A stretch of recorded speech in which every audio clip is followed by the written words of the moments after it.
방금 전에 이란이 호르무즈 해협에서 유조선을 납포해버렸습니다. 이스라엘이 휴전을 깼다는 이유인데요. 그리고 이란군은 미국과 이스라엘 상대로 40일 전쟁에서 본인들이 승리했다, 이렇게 승리 선언을 남겼는데 트럼프를 자극하고 있는 모습입니다. 지금 중동 상황 자체가 심상치 않은 거 다들 느끼고 계실 텐데요. 오늘 제가 드리고 싶은 질문은 딱 한 개입니다. 이런 전쟁 뉴스들 속에서 왜 리플 XRP 얘기가 숨어 있는 건지. 보통 전쟁 뉴스가 터지면 코인 시장은 빠집니다. 그건 맞아요. 실제로 XRP도 지금 2,000원, 1,900원까지 눌려 있고요. 분위기 좋다고 말하기는 어려운 상황입니다.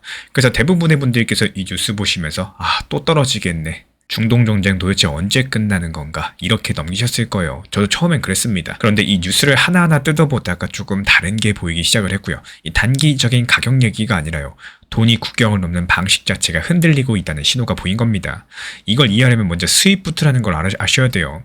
어렵게 생각하실 필요가 없습니다. 스위프트는 쉽게 말해서 전 세계 은행들이 돈을 주고받을 때 쓰는 메신저고요. 카카오톡으로 나 보낸다 이러고 메시지 보내는 것처럼요, 은행끼리 이 돈 보내줘 이렇게 연락하는 시스템입니다. 전 세계 1만 1천 개가 넘는 은행이 지금 이걸 쓰고 있습니다. 하루에 오고 가는 돈이 5조 달러가 넘어갑니다. 이 스위프트의 주도권을 누가 쥐고 있느냐? 사실상 미국이죠. 그래서 미국이 어떤 나라를 경제적으로 압박하고 싶으면 그 나라를 스위프트에서 잘라버립니다. 은행 메신저에서 차단당하는 건데요. 그러면 그 나라는 국제거래를 할 수가 없고 수출도 못하고 수입도 못하고 달러도 만지지 못합니다. 실제로 지금 이란은요, 2018년 스위프트에서 차단당했고요. 러시아도 2022년 같은 일을 겪었습니다. 스위프트 차단 같은 경우는 미사일 안 쏘고 나라 경제 무너뜨릴 수 있는 이 사실상의 금융 무기랑도 똑같아요. 그러면 여기서 지금 벌어지고 있는 일과 연결을 해볼까요? 이란이 호르무즈 해협에서 유조선을 납포했습니다. 호르무즈 해협은 전 세계 원유 수송의 20%가 지나가는 길목인데요. 이란이 이 길목을 쥐고 흔들게 되면요, 원유 가격이 출렁일 거고 또 글로벌 경제 전체가 영향을 받게 될 겁니다.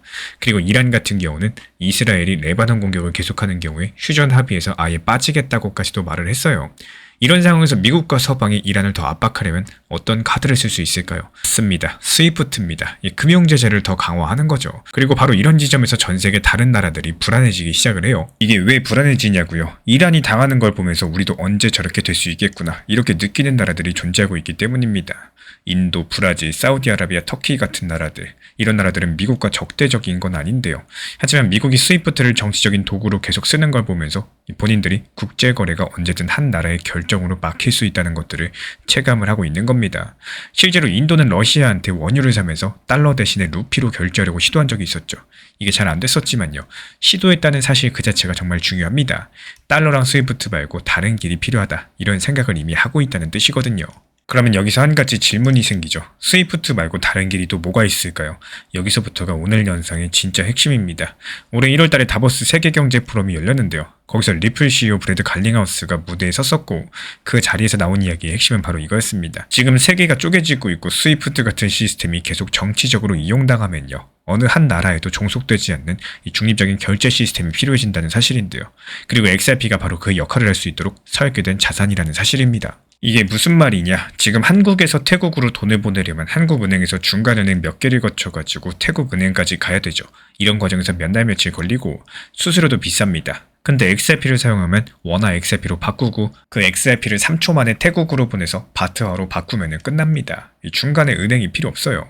이게 리플이 만든 시스템의 기본적인 구조입니다. 여기서 중요한 건 이론이 아니라 실제로 돌아가고 있다는 사실인데요.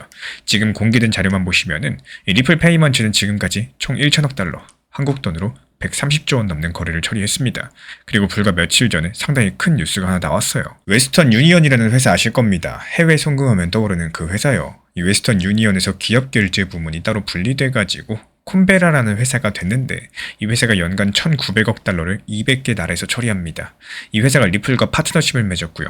리플의 스테이블코인 RLUSD를 사용해서 국경 간의 결제를 처리하겠다는 겁니다. 이 결제가 어디서 이루어지느냐?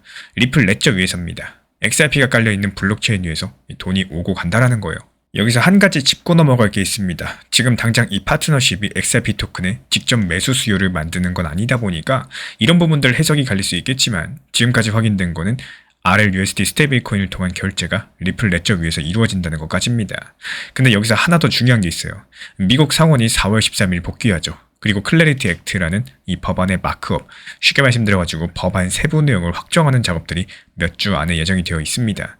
이 법이 통과되면 뭐가 바뀌느냐? 이 미국 은행들이 공식적으로 XRP를 브릿지 자산, 그러니까 돈을 옮기는 중간 다리로 쓸 수 있게 되는 겁니다. 이 지금은 법적으로 애매해가지고 은행들이 손대기 어려운 상태인데요.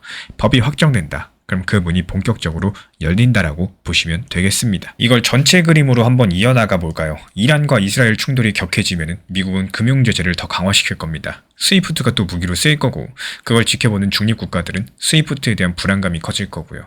달러에 종속되지 않는 결제 수단을 더 자극적으로 찾기 시작을 할 겁니다. 그리고 리플이 지금 이 순간에도 그 인프라를 깔고 있는 상황이고, 1,900억 달러짜리 결제 회사랑 손잡았고요. 또 법안 통과를 앞두고 실제로 돈이 흐르는 파이프라인을 만들고 있습니다. 기술적으로 봤을 때 XRP 차트도 상당히 재미있는 구간인데요. 현재 1.28달러에서 1.45달러 사이 오고 가면서 한동안 눌려 있었는데, 볼린저 밴드라는 지표가 수개월 만에 가장 좁게 수축한 상태입니다. 이 볼린저 밴드가 뭐냐? 가격이 얼마나 넓게 움직이고 있는지를 보여주는 띠 같은 건데요. 이 띠가 좁아지면은 곧 한 방향으로 크게 움직인다는 신호로 보는 경우가 많아요. 위로 갈지 아래로 갈지는 아직까지 모릅니다. 다만 지금이 이 조용한 구간이라는 건 분명하겠고요.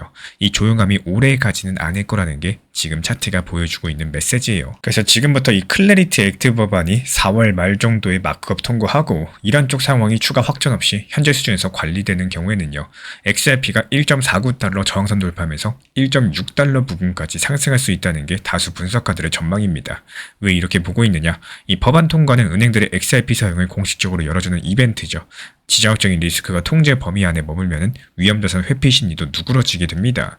물론 이란이 휴전을 완전히 철회한다거나 또 호르무즈 해협 봉쇄가 본격화되면 전혀 다른 시나리오가 될 수 있겠어요. 결국에 이란과 이스라엘의 충돌 자체가 단기적으로 시장을 누를 수밖에 없습니다. 하지만 여기서 중요한 점, 이 충돌이 만들어내고 있는 이 스위프트 의존도 탈피 수요들, 중장기적으로 리플이 갈고 있는 인프라의 가치를 높여줄 수밖에 없다는 사실, 그리고 그 인프라 위에서 실제로 돈이 흐르기 시작하는 이 법적인 전환점이 바로 이번 달에 다가오고 있습니다. 지금 시장 상황 자체가 안 좋다라는 생각이 들 때 내가 봐도 정말 시장이 안 좋고 냉정하게 전체적으로 봐도 시장이 안 좋다고 판단되는 그 시점에서요.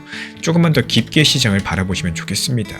아무리 봐도 정말 저점이고 바닥 구간이다 이런 생각이 드는 시점들, 이때 무서워서 다 팔고 그만두는 게 아니라 오히려 분할 매수를 준비하셔야 될 시기입니다. 한번 잘 생각을 해보시면요.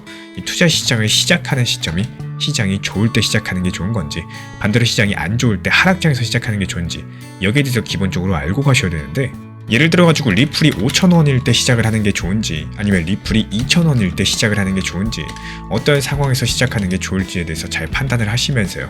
무리한 몰빵 매매가 아니라 분할로서 천천히 길게 보는 이런 시장에 대한 대응 능력을 키워나갈 줄 아셔야 됩니다.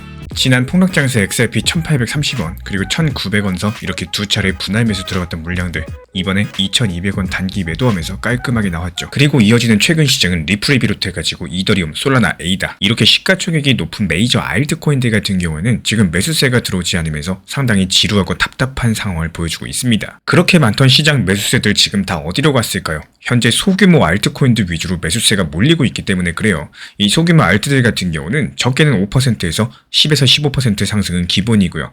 20%에서 40%까지도 이 순환 매매 테마 장세가 도래하고 있기 때문입니다. RWA, 디파이, 웹3 테마는 물론이고 중국 관련 코인들까지도 번갈아서 상승을 주도하고 있기 때문에 지금 시점에서 메이저 알트들만 보유하신 분들은 어쩔 수 없이 지루한 시장이다 이렇게 보시는 게 맞아요. 실제로 이런 시장에서는 상승하는 테마 흐름이 정해져 있어요. 그래서 최근에 온톨로지가 40% 급등했었죠.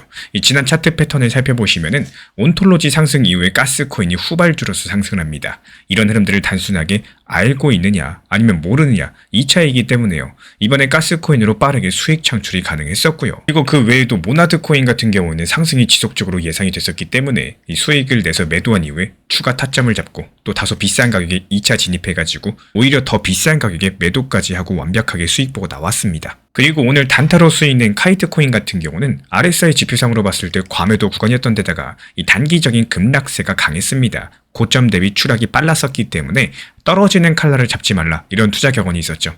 하지만 이렇게 떨어질 거 다 떨어지고 바닥 지지가 완벽하게 확인된 경우에서는요. 오히려 단기 반등이 크게 나오는 특성을 활용해서 또 빠르게 오늘 사서 오늘 팔고 수익 내고 나왔습니다. 기본적으로 암호화폐 포트폴리오는 투트랙 전략을 추천드리고 있어요. 가장 먼저 비트코인이나 리플 XRP 이런 메이저급들에 대해서 중장기 비중에 대해서 유지하시면서 그대로 가져가시되 중간중간 알트 시장이 반등 기미를 보일 때마다 잉여 자금들 활용해가지고 수익을 낼 수 있다면 그 수익금으로 중장기 포트폴리오의 계좌 투자금을 늘리셔도 되고요.